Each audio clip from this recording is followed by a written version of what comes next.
Et bonjour les amis, j'étais un peu surpris par le générique, j'étais sur autre chose.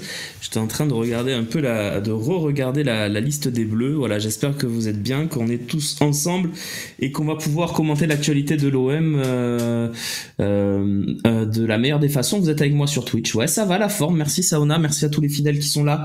Merci d'être avec moi ce matin. Arrête de tricoter, très bon pseudo. Nico Helmut est là. Anthony, tous ceux qui étaient là avant que je me connecte aussi, merci beaucoup. Ofada qui prend son 24e mois d'abonnement, 2 ans de fidélité. Merci beaucoup, beaucoup, beaucoup. Salut à toi, Ofada 83, et merci pour le soutien que vous nous apportez. On se souviendra notamment lors de la demi-finale retour du train de la hype niveau 10 qui a marqué un peu cette saison. Et vous lancez un petit train de la hype d'ailleurs, ça c'est beau. Grâce à Lance Armstrong qui prend son 31e mois d'abonnement. Ciao les amis, merci à toi. Je vais pas vous mentir, après le match j'ai coupé les ponts avec l'OM et vous, mais j'ai pas pu, je reviens. Merci Zouti. Écoute, on va essayer de passer un bon moment. C'est vrai que les temps sont durs, on va pas se mentir. Depuis cette semaine un peu difficile, très difficile même, avec l'élimination contre l'Atalanta, et puis la semaine actuelle avec la défaite contre Reims. C'est vrai que là, on a vécu deux semaines qui font mal à notre saison parce que elle nourrissait quand même encore beaucoup d'espoir dans ce mois de mai, cette saison, et finalement c'est de la déception. Donc oui, effectivement, les copains, il y avait mieux à faire. Et il va falloir se tirer des grosses conséquences de tout ça. On revient 3 ans en arrière. Je sais pas si on peut dire ça, Anthony, mais c'est peut-être une réalité. Il faudra qu'on se pose la question. Je sais pas. As-tu connaissance de la clause de Pierre-Emerick Aubameyang comme quoi il y a une augmentation automatique de salaire en cas de proposition de transfert? Du coup, ça colle avec l'info de le garder malgré les appels du championnat saoudien. Alors pour l'augmentation de salaire, s'il y a une proposition de transfert, je suis pas sûr, Flo. Ça c'est un truc que j'ai vu sortir aussi. Ça reste à confirmer. C'est pas impossible, mais il peut y avoir aussi une diminution du salaire de façon automatique, puisque vous le savez, Longoria dans ses contrats intègre un salaire Ligue des Champions, un salaire Europa League et un salaire pas de Coupe d'Europe. Donc il peut y avoir une diminution drastique de l'ensemble des salaires dans cette intersaison, et ça serait bien vu si c'est comme il l'a annoncé le cas dans la plupart des contrats des joueurs recrutés à l'OM. On revient surtout aux années MLD, on fait du bricolage permanent, ça me déprime au plus haut point, notre club mérite tellement mieux. Oui, OM, effectivement. Après, une mauvaise saison, ça arrive à tout le monde. Regarde Monaco, l'année dernière, ils sont pas en Coupe d'Europe. Cette année, ils font 2e. Ça veut pas dire qu'on est totalement en train de régresser. Par contre, ce qui est certain, c'est que il va falloir faire une énorme intersaison et une très bonne saison la saison prochaine pour nous faire oublier un peu ça. Parce que là c'est pas du tout acceptable, effectivement. J'attends avec impatience la conférence de presse de bilan de fin de saison, nous aussi, coquin de sort, nous aussi. Alors on sait pas quand elle sera, si elle sera lundi, mardi, mercredi, mais ce sera un temps fort, un vrai temps fort. Alors, GG, parlons de Franck McCourt. Va-t-il investir comme il l'a dit au Guardian? Il ne l'a pas dit au Guardian, c'est le Guardian qui l'a dit. Alors, c'est une petite nuance, mais je rappelle juste que dans le Guardian, il y a une petit passage d'interview de Longoria, et puis à la fin de l'article, ça dit Franck McCourt devrait peut-être remettre un peu d'argent dans le club pour le faire remonter. Alors, c'est pas impossible, on verra, mais lui n'a rien dit. Alors, on a dépassé le stade de la mauvaise saison. Non, on n'a pas dépassé ce stade-là, Alpha Blue Light, honnêtement. Pour moi, c'est une mauvaise saison, c'est tout, avec un parcours européen quand même. Et pourquoi je dis non? Parce que c'est une mauvaise saison qui peut encore se rattraper sur les 2 ans à venir, mais il va falloir vraiment réussir cet été. C'est vrai que si là, on repart sur une autre mauvaise saison, le cycle vertueux et la positivité qu'avait apporté Longoria sera complètement balayé. Mais moi, personnellement, je suis pas du tout de cet avis pour l'instant. Je pense que c'est un accident. Voilà, une saison où tout le monde se trouve. Et quand je dis tout le monde, c'est tout le monde. Longoria le premier, évidemment, hein, c'est lui qui a recruté les entraîneurs qui se sont loupés, Marcelino et Gattuso. C'est lui qui a recruté les joueurs qui se sont loupés, presque tous, parce qu'on va quand même souligner 3 recrues, je dirais, Aubameyang, Murillo et aidez-moi s'il vous plaît les amis, j'ai un trou de mémoire, mais il y en a 3 qui ont... Et Meite, merci, voilà. Donc pour moi, il y a tout qui s'est mal passé. La réunion de septembre a pas aidé. On a en plus un manque de réussite dans certains matchs qui fait qu'on se retrouve là aussi parce qu'on a tapé énormément de poteaux. Je pense au match à Nice par exemple, où on fait poteau et on prend un but derrière. Il y a plein de choses cette saison. Il y a rien qu'à tourner et quand il y a rien qui tourne, t'es dans une sorte de spirale infernale et on y est en plein. Voilà, normalement, on devrait pas être là et on est là. Donc, et quand on voit l'effectif qu'on avait sous Sampaoli, mais moi je te dirais même quand on voit l'effectif de cette année, qui franchement n'est pas si dégueulasse. C'est juste que les joueurs sont passés à côté de leur saison, la plupart. Il y a des recrues décevantes, il y a des cadres défaillants. Voilà, il y a plein de choses qui font que cette saison, tu vois, après quand tu regardes le profil des joueurs intrinsèquement, par exemple, Klose. On va en parler après, mais Klose, normalement, cette saison, il doit faire une bonne saison. Sur le papier, il n'y a rien qui dit que Klose va être dans une saison défaillante, et pourtant, il est défaillant. Oui, je sais, Pelacius, je vais te le dire. On en a parlé, pourquoi Gigot, Harit et Unai n'ont pas été... ils étaient dans le groupe, mais ils n'ont pas été sur la feuille de match, tout simplement parce ils sont blessés. Gigot est blessé à la hanche, Harit a une gêne musculaire, et Unai, il y a un pépin aussi, je crois que c'est avec ses pieds, avec son orteil, mais voilà, ils sont tous un peu blessés. Ils n'étaient pas forcément en état de jouer ce match. Ils ont fait le déplacement avec le groupe. Gigot est forfait pour la fin de saison normalement, avec son petit souci à la hanche. Voilà, mais il avait fait le déplacement tous pour être ensemble et pour être dans le groupe. Voilà pourquoi ces joueurs-là n'étaient pas sur la feuille de match. Je comprends pas pourquoi Didier Deschamps a pris Jonathan Klose vu ses performances. Ben, j'ai eu le débat avec mes meilleurs potes sur notre groupe WhatsApp à nous. La question que j'ai envie de poser à tous ceux qui trouvent ça, et moi aussi, c'est vrai que sur les 2 derniers mois, Klose mérite pas d'y aller. Par contre, qui aurait pu y aller au poste d'arrière droit? Voilà, moi, tu peux me dire, on peut me trouver qui vous voulez. Je suis pas sûr que c'est mieux que Klose. Donc allez-y, proposez-moi ceux qui sont pas convaincus par la sélection de Klose dans l'équipe de France. Dites-moi qui aurait pu y aller à sa place et qui aurait mérité d'y aller. Pour moi, il y a personne. Donc c'est pour ça aussi que Klose y est. N'oublions pas non plus que Ferland Mendy est sélectionné. C'est un joueur qui peut jouer aussi à droite et que Deschamps a déjà utilisé à ce poste. Voilà, donc Malo Gusto, non mais les gars, Malo Gusto, il finit bien la saison avec Chelsea, mais c'est pareil, il a eu un trou énorme dans toute la saison, donc oui, sur la dynamique peut-être, mais moi, Malo Gusto, je préfère Klose personnellement pour jouer avec l'équipe de France. Simakan, pour moi, c'est un peu le même profil. Je suis d'accord les gars sur Simakan. Juste, c'est une question de profil. Pour moi, il est assez proche du profil Koundé, c'est-à-dire défenseur central qui joue sur le côté.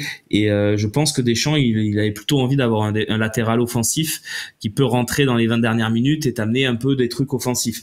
Et ça, Klose l'a quand même fait en équipe de France, notamment lors des 2 derniers rassemblements, qu'on le veuille ou non. Voilà, donc Lala, Kenny Lala, il fait une bonne saison effectivement avec Brest, mais bon, je sais pas, Sacha Boé, ouais, voilà, enfin il y a pas un mec, tu vois, vous nous avez dit plein de noms, mais il y en a pas un nom qui revient à chaque fois, voilà, donc il y a Malo Gusto peut-être, nous dit qu'aucun ne sort, mais c'est pas mieux que Klose quand même, je pense. Mais c'est exactement ce que je pense, voilà. Peut-être qu'il aurait pu avoir d'autres, mais c'est pas flagrant. Donc ils volent rien à mon avis, Klose. C'est sûr ça nous énerve parce que on est très très déçus de ces dernières sorties. On est même énervé. Mais pour moi, il n'y a pas de scandale. Voilà. Mais bien sûr que les Bleus peuvent se faire ouvrir, comme le dit Alpha Blue Light, sur le côté droit, parce qu'effectivement, Koundé, c'est pas non plus extraordinaire en équipe de France. Oui, le Klose de l'équipe de France, c'est pas celui de l'OM, exactement, Cascas, c'est vrai. Et on pouvait dire ça aussi sur le début de saison de l'année Tudor, où quand il était en équipe de France, c'était plutôt décevant, et alors qu'à l'OM, c'était bien. Et là, il a, semble-t-il, inversé un peu le rapport de force.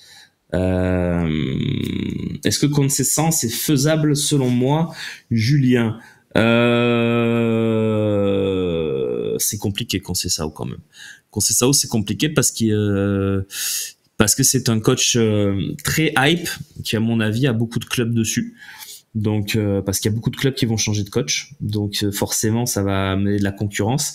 Et à mon avis, Conceição, ça va être compliqué. Par contre, si on arrive à faire Conceição, franchement, chapeau. On pourrait dire la même chose sur Fonseca, mais Fonseca a un peu moins de hype quand même, parce que Fonseca est le coach de Lille, tandis que Conceição est le coach de Porto, a fait quelques trucs en Coupe d'Europe la saison dernière. Donc voilà, comment on va faire pour présenter un budget cohérent à la DNCG sans Coupe d'Europe et vu notre masse salariale? Non, enfin, franchement, depuis 2 ans, si Longoria est critiquable peut-être sportivement, et c'est sûr qu'il l'est, sur sa façon dont il gère le club, avec comment il s'entoure et comment les gens qui sont autour de lui gèrent le club, l'OM perd de moins en moins d'argent chaque année. Cette année, on a quand même ramené 19 millions de la Coupe d'Europe, sans compter la billetterie. Donc on peut peut-être chiffrer ça à 25, 28 millions. Donc franchement, on a limité la casse. C'est vrai qu'on a perdu une vingtaine de millions dans l'affaire Panathinaikos, mais avec les salaires qui ont baissé un petit peu du fait de la non-participation à la Ligue des Champions, avec tous ces trucs-là, on perd, mais on n'a pas perdu énormément. Par contre, pour la saison prochaine, il va falloir trouver des solutions. Il va falloir faire partir beaucoup de joueurs qui sont trop payés. Il va falloir recruter des mecs beaucoup moins chers. Voilà, donc c'est comme ça. Peut-être des prêts. Il faudra voir. Il y a Bay qui revient beaucoup dans le chat. Moi, Bay, j'ai pas vu au haut niveau. Hein. Voilà, Nico, on va avoir Franquez au final. Ben, Franquez, ce serait très bien. Franquez, il a déjà montré au haut niveau. Pour moi, c'est un bon coach. Donc, Franquez, ça me plairait bien. Quand savez-vous quand il y aura l'annonce du nouvel entraîneur? Écoute, dès qu'ils auront conclu un accord avec un entraîneur, ils l'annonceront. Hein. Pour l'instant, c'est qu'il n'y a pas d'accord. Tu penses quoi de Franquez? Ben, je viens de le dire, Poupy. Je trouve que c'est un coach intéressant avec des idées de jeu, qui a un système qui se rapproche vachement de Tudor, même complètement, avec 3 centraux, 2 pistons, le système préférentiel, parce qu'il est capable de jouer dans d'autres systèmes, mais 3 centraux, 2 pistons, 2 numéros 6-8, et un attaquant avec 2 mecs en dessous de lui, mais pas forcément des ailiers, Sotoka, Fulgini, ce qui peut correspondre à certains joueurs de l'effectif, et ce qui peut aussi nous permettre de faire une saison sans avoir d'ailier, puisqu'on n'en a pas. À part Ismail Assar, on n'a pas d'ailier, donc c'est vrai que ça nous éviterait de recruter 2 ailiers. On pourrait continuer avec une grande partie de l'effectif, des Ndiaye, des Harit peut-être, pour entourer Aubameyang. Ça peut être une idée sous Franquez qui peut être pas si dégueulasse, même si je pense qu'il faudra quand même recruter un très bon numéro 10 pour jouer justement dessous. À voir. Mais à S, j'aime bien l'idée. À part Balerdi, Aubameyang, Vertou et Chancel sur 2 jambes, on garde qui, me dit Charlie Goya. Je pense que la liste peut être beaucoup plus longue, Charlie. En tout cas, je vais te donner mon avis. Partons du principe, tiens, pourquoi pas que c'est Franquez. Ce sera peut-être pas le cas, mais et on peut faire le même jeu sur d'autres entraîneurs. Si c'est Franquez, pour moi, il va lui falloir... Bon, les gardiens, c'est un débat différent. Ça sera la décision. Est-ce qu'il faut garder Lopez, pas Lopez? Moi, j'ai mon avis. Ça serait de changer, mais est-ce qu'on va pouvoir aussi avec cette saison sans Coupe d'Europe? Bref, je sais pas. Tu peux continuer avec Mbemba. Si tu gardes Balerdi et que tu y arrives, tu continues bien sûr avec Balerdi. Gigot, dans tes 5 défenseurs centraux, pour moi, il est totalement à sa place. Il incarne quelque chose qui est toujours bon à l'OM, c'est-à-dire cette âme, cette identité club que moi j'aime bien. Alors évidemment, il a des limites, mais c'est pour ça que je vous le dis dans les 5. Je vous le donne pas dans les 3 parce que pour moi il ne doit pas être titulaire à l'OM, mais dans les 5 pour moi il y a totalement sa place. Et je continue avec des joueurs comme Meite, voilà, qui doit être aussi dans les 5. Ça fait qu'il faudrait recruter peut-être un central. Les pistons latéraux, si Klose s'en va, Murillo, à mon avis, doit rester. Merlin doit rester. Garcia, je suis pas fan, je pense qu'il va quitter le club. Enfin, je sais pas, mais pas trop ce qu'on va en faire de Garcia, mais en tout cas Merlin et Murillo, ça devrait rester. Au milieu de terrain, on continue, on reste sur cette idée francaise, double milieu de terrain, Vertou Rongier, ça doit rester. Peut-être ce sera les seuls. À voir ce qu'on fait de Kondogbia, c'est toujours pareil. Mais j'espère qu'on trouvera une porte de sortie. Unai, pareil. Donc le milieu de terrain manquera peut-être des joueurs, effectivement. Et puis devant, sur ces deux postes derrière l'attaquant, on pourrait imaginer Harit, Ndiaye, par exemple. J'ai pas parlé de Luis Enrique, mais qui peut rester aussi pour apporter un peu de profondeur au banc. Et puis donc... je garderai Harit, Ndiaye, Aubameyang, Mumbagna pour les deux postes d'attaquant, ça me va très bien. Aubameyang, doublure Mumbagna, je trouve c'est cohérent. Harit, Ndiaye, et donc avec un ou deux renforts pour jouer derrière l'attaquant à la place d'Harit et Ndiaye, qui doivent pas être des titulaires à l'OM pour moi. Voilà. Bah écoute, Harit c'est dehors, chacun ses goûts, Bébert. Moi je préfère avoir un Harit en sortie de banc que la plupart des mecs qu'on a fait sortir du banc cette année. Mais chacun ses goûts. Je comprends pas cette hype sur Vertou, le mec n'est jamais décisif, ne sait pas bien tirer les corners et foire tous ses coups francs, c'est pas vrai. Il en rate beaucoup, c'est vrai, mais dire qu'il n'est jamais décisif, c'est vrai qu'il a un peu de mal sur ces 2-3 derniers mois, mais quand même, la saison qu'il fait, il a un coffre, un abattage, un joueur comme ça, c'est tellement précieux dans une équipe de foot. Vertou, tous les jours, pour moi, il faut qu'il reste. Voilà. Mais après, on sait pas, on verra le marché.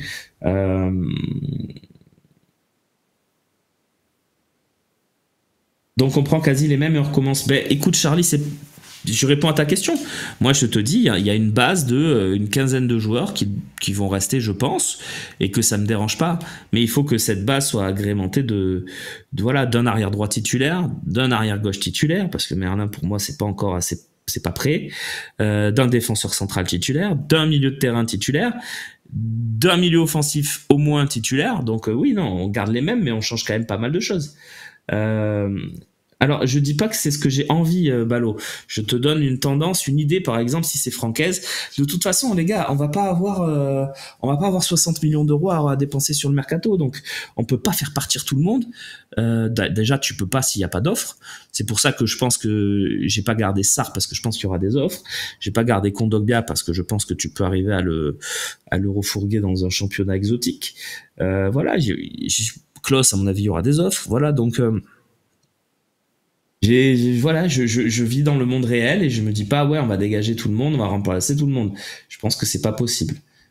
Et puis ça, cette chose-là de on dégage tout le monde, on remplace tout le monde, c'est le truc que vous aviez critiqué les saisons précédentes. Alors, ok, là il faut peut-être le faire, mais ou pas. Voilà, je suis pas convaincu. Binois, 3 mois d'abonnement consécutif. Merci beaucoup, tout simplement. Rongier est notre meilleur recrue de la saison prochaine et ouais, j'espère qu'il va pouvoir revenir à son niveau. C'est clair. On va vendre les bons et garder les nuls. C'est pas impossible. C'est pas impossible. Le retour de Vitinha, je pense que ça va être bonjour monsieur, merci, au revoir. Un peu comme on fait avec les prêtés qu'on veut plus chaque année. Les De La Fuente, les Lirola, les mecs qui sont sous contrat et qu'on veut pas garder. Voilà, donc c'est comme ça. Pourra-t-il rejouer au foot? Bah, je l'espère quand même. Allez, on avance. J'ai vu que vous parliez d'un mercato Ligue 1, pourquoi pas. KLZ Darka s'abonne avec Prime. Merci beaucoup à toi. Mercato Ligue 1, c'est pas bête. Hein. Oui, à ma vie aussi. Évidemment que tu auras 60 millions à dépenser sur le mercato si tu fais partir Sarr, Mbemba, Vitinha, Vertu, Paul Lopez. Mais jamais de la vie, ça fait 60 millions, ça, les gars. Je sais pas dans quel monde vous vivez. Ouais, dans le monde Football Manager. Vertu, ça peut faire 20. Sarr, ça fait 10-15. Mbemba, il a plus qu'un an de contrat. Alors, à moins que tu le trouves une porte de sortie en Arabie Saoudite, allez, on va dire 20. Ça fait 50. Ouais, on y est presque. Allez, ok, je reconnais Nuno Tavares. Mais Lopez et Vitinha, tu trouveras personne pour te les acheter. En tout cas, à mon avis. Hein. Mais pourquoi pas, ça peut. Ton idée est pas, c'est pas délirant ce que tu proposes. Mais après, si on fait rentrer 60 millions, est-ce que pour autant on aura 60 millions à dépenser ou est-ce qu'on gardera de l'argent pour justement compenser les pertes dues à la non-qualification européenne? C'est toujours pareil. Donc, on est d'accord sur tout sauf Harit, Romain. Non, mais je sais, Bébert, je sais. Vous avez une dent contre ce joueur qui me dépassera toujours. Je vous dis d'en faire un remplaçant. Je crois qu'il a fait des très bonnes choses. Après, chacun ses goûts. Si vous voulez qu'il parte, je vais pas pleurer non plus. Hein. c'est pas Zizou, hein. Donc moi il y a pas de problème. Je vous dis juste que trouver un joueur comme Harit sur le marché, ça va être compliqué déjà, et un joueur meilleur qu'Harit à ce poste-là, il va falloir mettre 20-25 millions. Mais si vous les avez, si on les a, pourquoi pas? Et je pense qu'on les a pas. Voilà. Donc c'est pour ça que je dis ça. Après, moi, si on pouvait faire, si on avait fortune illimitée, je fais partir tout le monde, moi. Y a pas de problème. Je fais partir tout le monde, aucun problème. Vertou 20 à son âge, dans quel monde? Bah si, Vertou, il a une très très belle valeur. Allez, peut-être pas 20, mais 15-20. Mais je pense pas que Vertou il partira. Euh, honnêtement. Dans les départs que tu as proposés, Klaus, Kondogbia, Unai et Sarr, ça peut faire 50 millions. Ouais, je pense que Klaus, ça peut faire 15. Kondogbia, ça dépend comment tu arrives à arnaquer l'Arabie Saoudite. Unai, pareil. Et Sarr, c'est pareil. Ça dépend. En fait, il faut vraiment que les Saoudiens, qu'on ait créé une belle porte d'entrée avec les Saoudiens, avec Renan Lodi, pour qu'on puisse, pourquoi pas, espérer ce deal-là.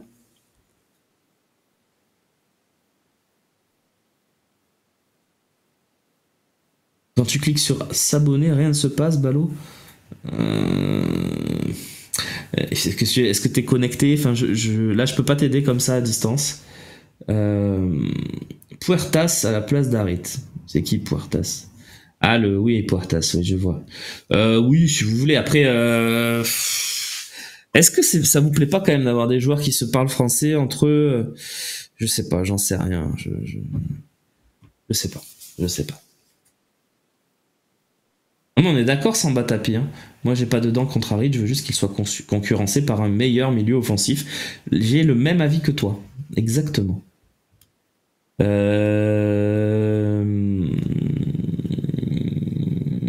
Franchement, un Savanier, c'est meilleur qu'Harit. Savanier, c'est 15-20, hein, les gars. Vous êtes dans quel monde? Mais oui, eh ben oui, Savanier, c'est un excellent joueur, les gars. Il y a aucun problème avec moi. Hein. Vous saurez pas. Moi, si on peut avoir Savanier, je suis content. C'est pas le même profil. Savanier est pas capable d'éliminer sur un contrôle de balle 3 défenseurs. Sur Football Manager, l'entraîneur de l'OM chez moi de 2025 à 2032, c'est Jean-Pierre Papin. Oui, c'est Football Manager, quoi. Et une équipe avec Fonseca, ça donnerait quoi?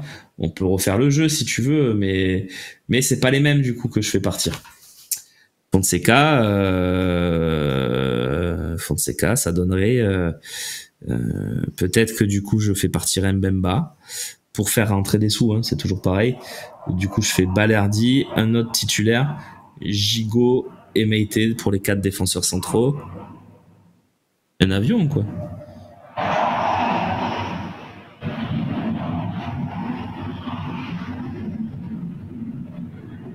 Je sais pas ce qui se passe dehors, là. Il se passe un truc.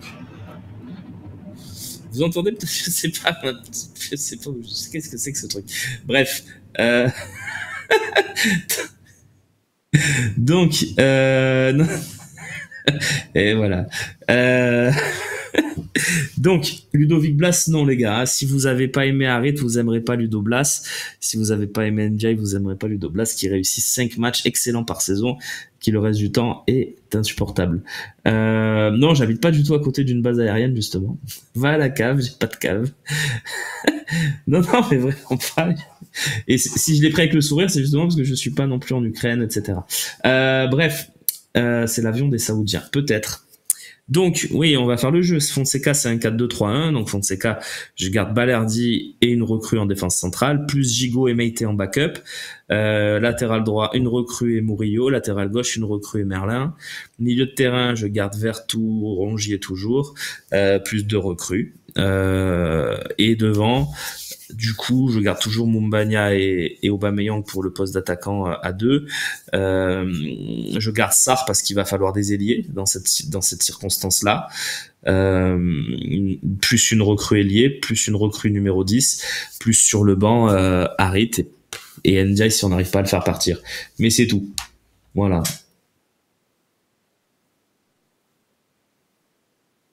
Calcio Mercato annonce la fin de la rumeur Fonseca à l'OM. Alors, Méfions-nous des médias italiens et de ce qu'ils racontent pour l'instant. On est toujours sur Fonseca en rumeur, mais voilà, ça veut pas dire qu'il va venir. Mais le système Fonseca amène à beaucoup de recrues. Oui, c'est sûr, Poppy, c'est sûr. Mumbagna en vent, c'est pas possible lui. Eh ben, je suis pas d'accord, pas tout. Moi, je trouve que c'est un garçon moderne, c'est-à-dire il va vite, il gagne des duels, il est plutôt pas mal dans la surface quand le ballon arrive dans ses pieds. On l'a vu, hein, son but à l'instinct sur le centre puissant de Merlin en retrait, le plat du pied, le centre d'Aubameyang où il met la tête en gagnant son duel aérien, le but en retourné contre Toulouse. Non, il y a des gestes d'attaquant. Moi, je trouve qu'il est plutôt intéressant dans la surface. On y croit vraiment à garder Balardi et Aubameyang. Écoute, Batikea, les contrats sont pour nous. Ils ont encore 2 ans de contrat tous les deux. Donc techniquement, si on y arrive, pourquoi pas. Moderne, lol, c'est une belle manière de dire les choses. Oui, oui, c'est sûr. Bon, j'exagère peut-être un peu sur Mumbagna, qui a pas la vista de certains attaquants. Mais en Ligue 1, honnêtement, en Ligue 1, ça peut mettre beaucoup de buts, hein, ce type de joueur. Y a des déménageurs en Ligue 1. Ulysse Garcia est sélectionné avec la Nati. Oui, effectivement, Manuel Sirag, mais c'est pas une surprise. Hein, c'est un joueur qui est toujours appelé par son sélectionneur. Il est sélectionné, mais dans un groupe élargi pour l'instant. Donc, on va voir s'il fait l'Euro ou pas. Effectivement.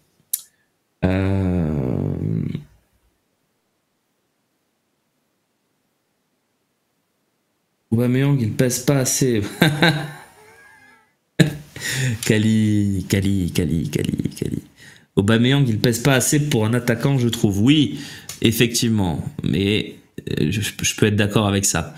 Mais qu'est-ce qu'on préfère? Un attaquant qui pèse ou un attaquant qui marque? Moi, je préfère un attaquant qui marque tous les jours. Donc Aubameyang, c'est sûr que c'est pas un mec qui va peser sur les défenses. Par contre, Aubameyang, c'est quand même 29 buts cette saison dans une saison cataclysmique et le 2e meilleur buteur de l'OM cette saison. Tiens, vous l'avez le 2e meilleur buteur de l'OM cette saison dans les commentaires? Dites-moi qui est le 2e meilleur. Tiens, petite question comme ça pour s'amuser. Celui qui a mis le plus de buts, toutes compétitions confondues pour l'OM, le 2e. Je suis toujours pas fan d'Aubameyang. Je sais pas comment vous faites. Eh ben oui, c'est Mbemba, les gars. Donc, on a Aubameyang avec 29 buts, qui vous a pas convaincu, certains. Et puis, on a Mbemba, 6 buts. Et entre les deux, il n'y a rien. C'est-à-dire que nos joueurs offensifs, on a Sarr 5 buts, voilà, on a des trucs comme ça, mais on n'a pas de joueurs offensifs qui marquent. Donc, Aubameyang, on l'aime pas. C'est votre tasse de thé ou pas, c'est un tueur devant le but. Pour moi, il n'y a aucun problème avec Aubameyang. Voilà, donc... Brandao, il pesait, mais par contre, ça plantait pas des masses. Mais alors, Brandao, à sa décharge, il a mis des buts très importants dans des finales de coupe, dans des trucs comme ça, et Brandao, il a eu son importance. Et moi, je trouve pas qu'il pesait. Je trouve qu'il perdait tous ses duels aériens. Enfin, pour moi, c'était un faux point d'appui. Mais par contre, en débauche d'énergie, en pressing, tout ça, il était ultra important.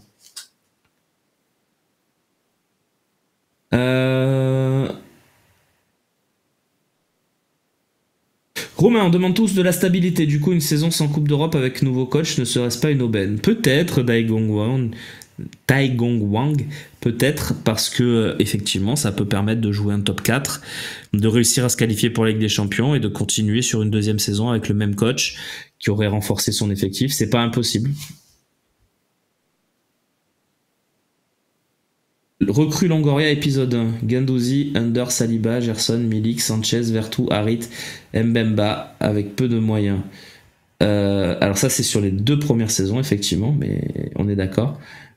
Versus recrue Longoria épisode 2, Vitinha, Malinowski, Unai, Sarr, Ndiaye, Kondogbia, Faris, Garcia, Merlin, Aubameyang, avec un budget nettement supérieur.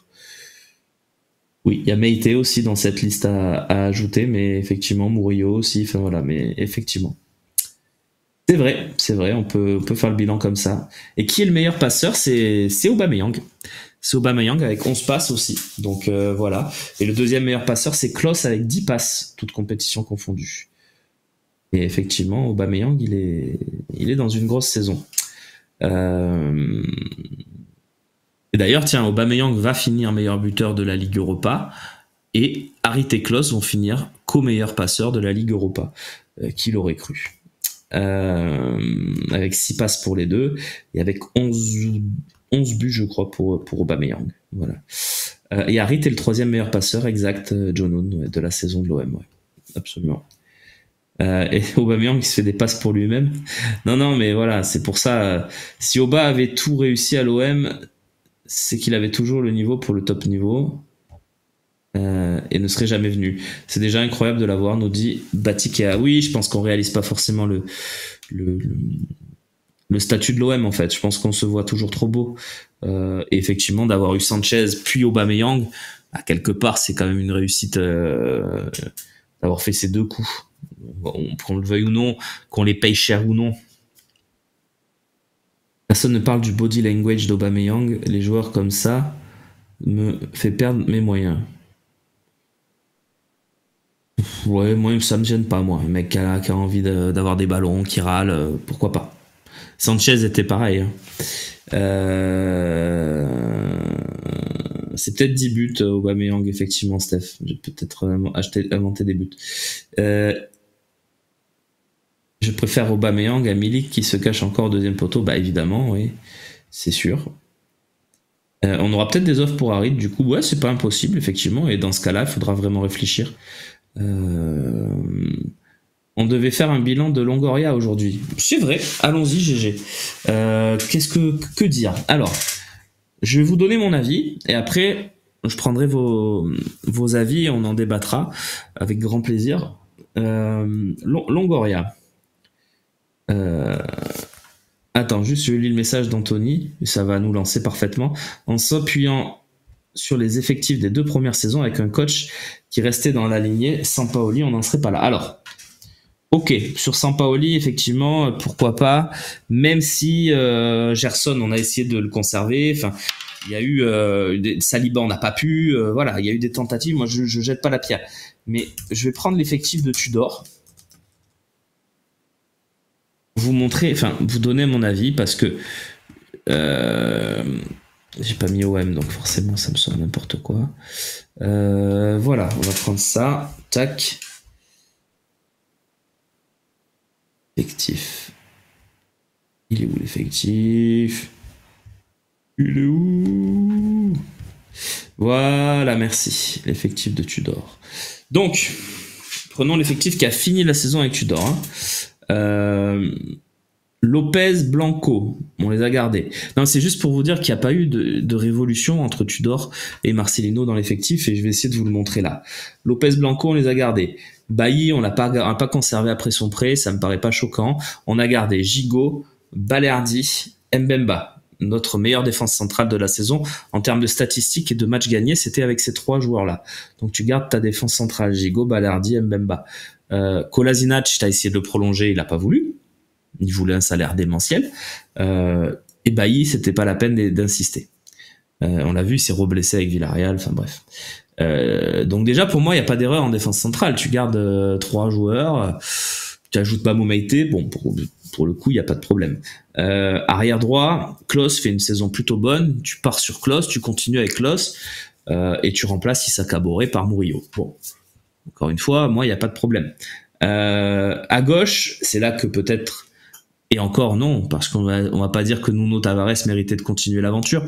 On était tous en train de se tirer les cheveux à chaque match qu'il faisait. Donc à gauche, il a fallu réinventer un truc, on s'est planté.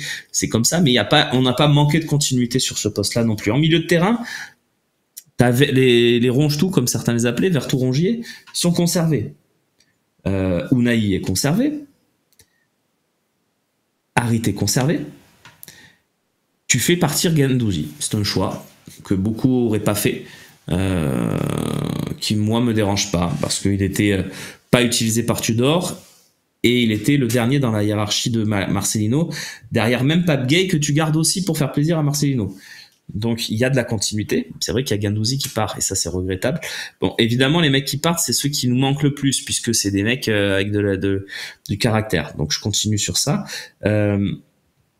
Donc le milieu de terrain, tu gardes quand même Rongier Vertou, c'est ta base. Unai est toujours là, t'as toujours Harit aussi. Il n'y a pas de changements radicaux. Et ensuite, offensivement, Payet, choix du club de le faire partir, que je valide pas. Voilà, pour moi aussi, il fallait de la continuité sur Payet. Il lui restait un an de contrat, fallait qu'il aille au bout. Malinowski, très bien de l'avoir fait partir. Sanchez, on sait tout ce qui s'est passé. Vitinha est resté. Et Under, on l'a vendu x2 par rapport au prix où on l'a acheté fin de cycle selon le club. Donc, là où on a manqué de continuité, mais c'est un choix, c'est en attaque. On a choisi, en fait, je dis on, c'est l'OM, hein, qui a choisi de renouveler complètement son secteur offensif.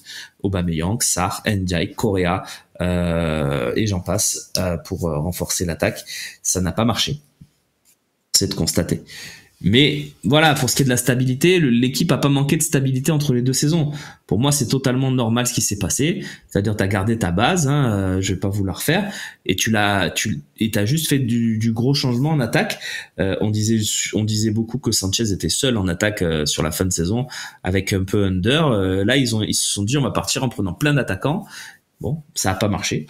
Mais voilà, c'est juste pour vous dire, pour moi, il n'y a pas eu une révolution entre Tudor et Marcelino sur l'effectif.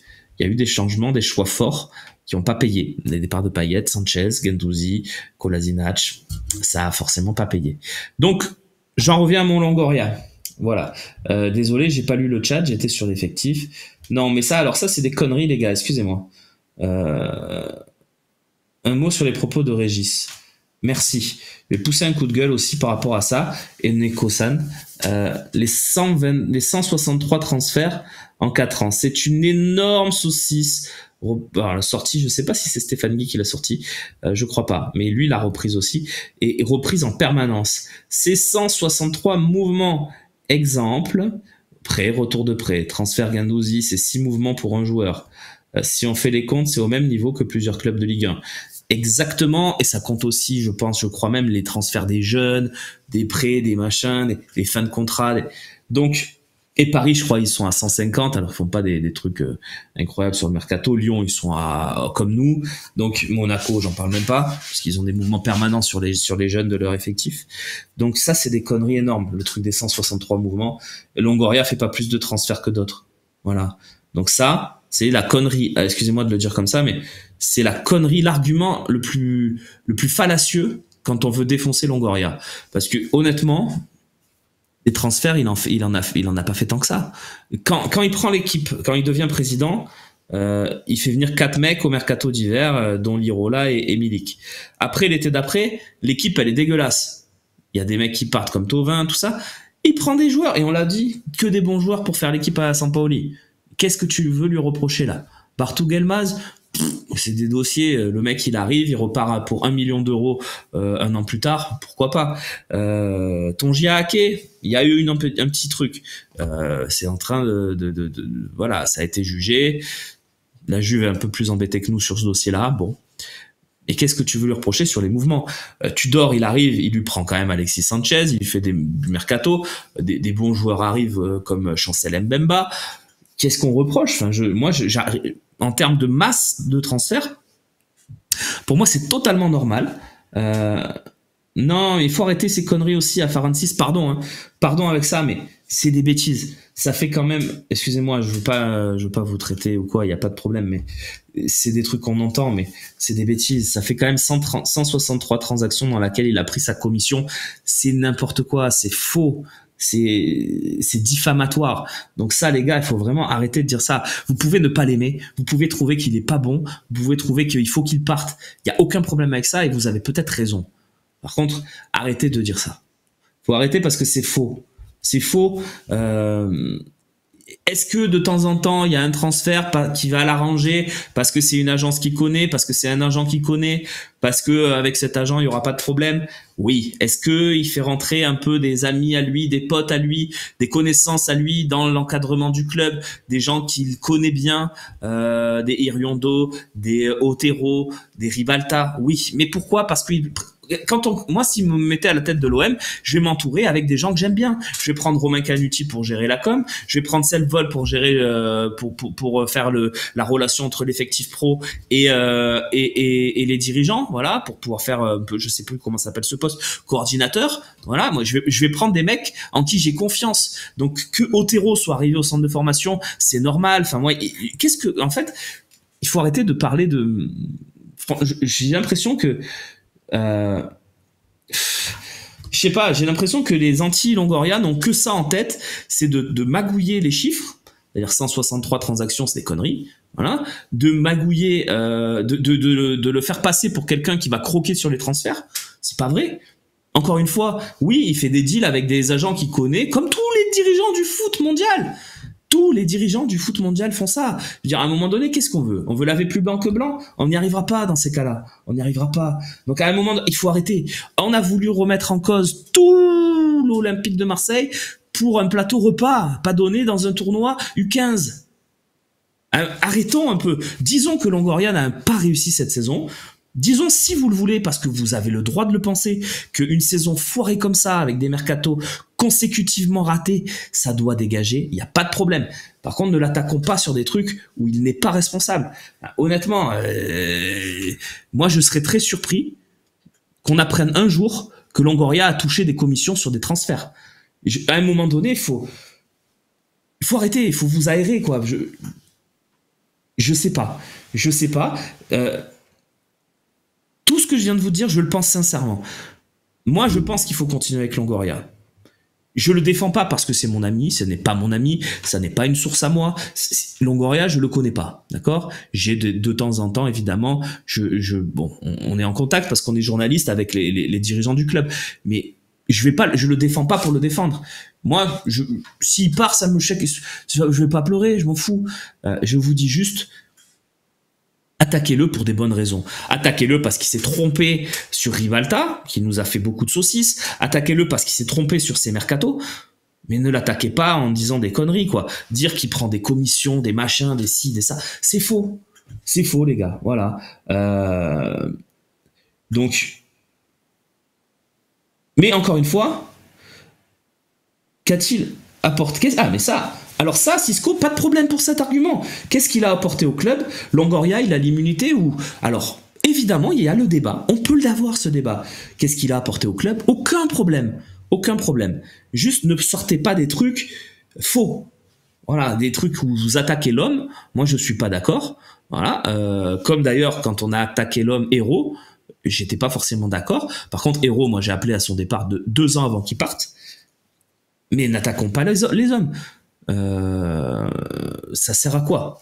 Dire qu'il a croqué, enfin à un moment donné les gars, donc on y revient.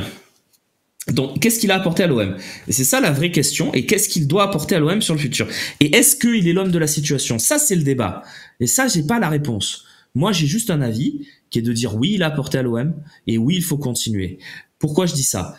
Quand il récupère le club, il est en lambeaux. Il y a des Cuisance, des Kawi qui sont titulaires. Il y a des Amavi qui sont titulaires. Il y a des joueurs vraiment très faibles dans l'effectif. Pour moi, il nous fait passer un énorme cap, peut-être même trop vite. Je trouve que le gap entre la saison où il arrive, où il fait Milik d'ailleurs en janvier, et la saison de son premier mercato pour Sampaoli, je trouve que le gap est énorme. Donc là, pour moi, chapeau l'artiste, aucun problème. Donc là, il apporte. Clairement, pour moi, on est là, il nous fait passer là, tu vois. Sachant que le haut niveau est là, hein, je suis pas en train de dire, il nous fait passer là. Avec Tudor l'année prochaine, l'année d'après, pour moi, on reste là. En termes de points, je crois que Tudor en prend plus que Sampaoli. Donc pour moi, on est toujours dans la continuité. Donc 2 bonnes années. Et cet été, on était là, et on descend, soit là, où vous voulez. On descend.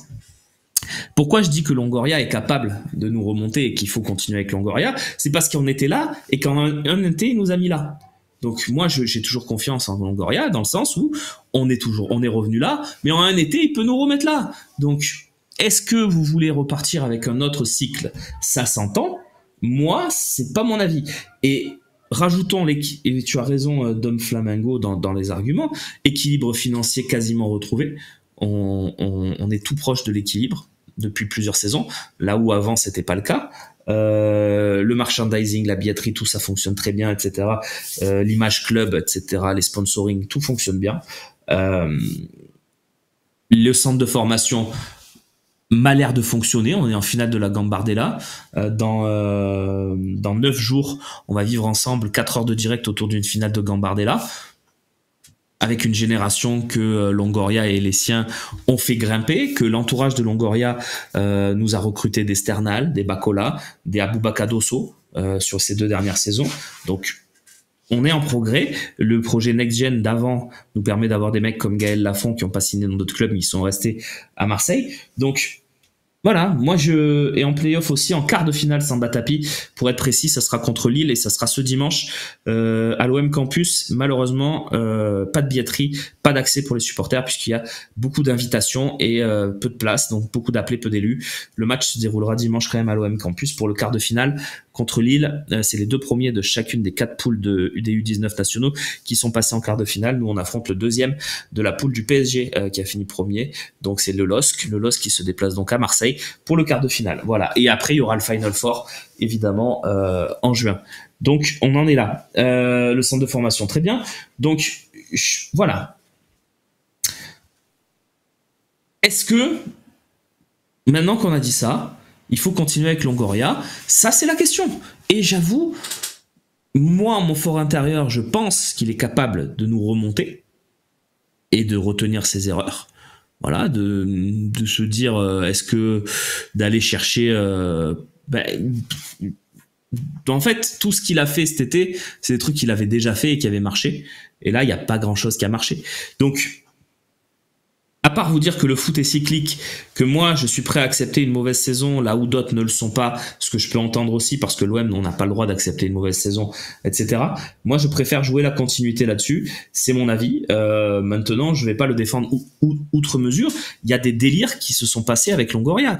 Je veux dire moi le mercato d'été, poser 18 millions sur Ndiaye, 15 sur Sarr, prendre Correa à un salaire à 400 000. Il y a des dingueries, il y a des vraies dingueries. Donc je le défends pas pour le défendre. Alors Ninja, pour la finale de la Gambardella, il me semble que beIN Sport 3 la diffuse, mais je vous en dirai plus la semaine prochaine. J'ai pas l'info complète, mais je crois que c'est beIN Sport 3 qui la diffuse. Donc non, je crois que c'est beIN Sport 3 les gars. Peut-être France Télé aussi, mais je crois que c'est beIN Sport 3. Voilà, j'ai tout dit, j'ai pas grand chose à rajouter. Il y a Benatia qui va vivre son premier mercato d'été, effectivement, Loulou. On verra. Ouais, c'est 13 Sarr, bien sûr. Effectivement, merci de me reprendre. Mais bien sûr qu'on a le droit de critiquer les transferts de Longoria. Bien sûr, cette saison, les transferts, c'est minable. Et c'est même encore pire l'hiver dernier, quand tu mets 50 patates pour faire Vitinha, Malinowski, Unai. 3 flops monumentaux. 3 joueurs surcotés, 3 flops monumentaux, 3 erreurs énormissimes. Donc moi, j'ai pas de problème avec ça. C'est juste, quand on regarde dans la globalité, pour moi, Longoria nous a fait plus de bien que de mal. C'est mon avis. Voilà. Je vois que vous prenez une petite pub, donc elle est longue quand même. Donc pour toi, il n'existe pas d'autres directeurs sportifs compétents. Ah, c'est pas Papa Ludo. Si, bien sûr qu'il en existe. Comment dire ce que je vais dire? Des directeurs sportifs qui font aucune erreur, jamais, ça n'existe pas. Longoria déjà n'est pas directeur sportif, il est président de l'Olympique de Marseille. Bon, on est d'accord qu'il est aussi un peu directeur sportif, mais oui, effectivement, il y en a d'autres. Guy Zolfi qui est d'Aubagne, en plus, serait bien un directeur sportif, fait du très bon boulot à Lens et maintenant à Nice. Oui, bien sûr, Guy Zolfi c'est très bien, il y en a des très bons. Mais regarde, Maurice, il y a 2 ans, on disait que c'était un phénomène à Rennes, Florian Maurice, qui est excellent pour vendre les joueurs par contre. Ça, il faut lui reconnaître, l'ancien Olympien Florian Maurice. Par contre, depuis 2 ans, c'est flop sur flop. Et nous, on trouve qu'on a fait une saison catastrophique. Que dire de Rennes? Rennes qui, en début de saison, se pavanait. On va essayer de faire podium, top 4. On va essayer d'aller en Ligue des Champions. Ils sont derrière nous au classement, les gars. Pas de parcours en Europe. Ils ont floppé complet sur la dernière journée de la phase de groupe d'Europa League pour s'éviter de jouer le 16e de finale qu'ils ont dû jouer contre Milan AC et ils se sont fait éliminer. Ils ont floppé complet contre Villarreal, eux, en phase de poule. Donc, Ouais, c'est bien Beansport 3 pour la finale de Gambardella. Merci Marine pour ce petit texto qui fait plaisir. Donc voilà. Rennes, on dit rien. Florian Maurice, phénomène. Directeur sportif, phénomène. C'est juste, voilà, je vous dis, il y a des directeurs sportifs, c'est des cycles. Ghisolfi, je suis désolé, moi, Nice, ça m'enchante pas. Hein. Nice, ils font 5e dans une saison où ils ont pas de Coupe d'Europe, où ils ont que 34 matchs plus la Coupe à jouer. Je trouve pas que leur équipe soit extraordinaire. Je vois pas en quoi il est meilleur, mais bon. Tu me laisses le choix entre faire partir Longoria et faire venir Ghisolfi, je garde Longoria, mais c'est mon avis. Je peux comprendre que je suis pas forcément dans le vrai. Je sais même pas si je suis majoritaire. Il faudra qu'on fasse un vrai article avec un vrai sondage et une vraie consultation sur Pablo Longoria, qu'on y aille vraiment avec une très belle émission au talk, pourquoi pas lundi d'ailleurs, puisque je vous le dis, lundi il y aura un talk un peu bilan, on fera un peu le match du Havre si jamais il y a une dinguerie qui se passe, et le bilan un peu de la saison, et puis jeudi il y aura les grilles. Voilà, donc... quel jour la finale de la Gambardella? C'est dimanche à 17h30. Samedi à 17h30, pardon. À 17h15. À 17h15. Eh bien, écoutez, les amis, je crois qu'on a fait le tour. Je vous souhaite une belle journée. Je vous explique le programme maintenant qui vous attend sur le Phocéen. Tout simplement, on va se retrouver avec la conf qui sera diffusée sur le Twitch de l'OM, OM Official, si vous voulez l'avoir en direct. En live text sur le Phocéen, si vous êtes au bureau, par exemple, chez votre employeur, et que vous voulez filouter en la regardant sur votre téléphone, dans juste les déclats, évidemment. Et puis, elle sera évidemment les meilleurs moments à suivre sur le Phocéen. Et vous retrouverez les 4 heures de direct autour du Havre Olympique de Marseille. Ça sera ça dimanche à partir de 20h sur le Phocéen. Voilà, on est bien ensemble. Et on prolongera donc avec la semaine prochaine un talk le lundi, les grilles le jeudi, la finale de la Gambardella le samedi, les OM au café. On va se régaler. Belle journée à tous sur le Phocéen. Et à très vite, donc à dimanche, en direct, pour vivre ensemble la dernière rencontre de cette OM version 2023-2024. Bisous, ciao.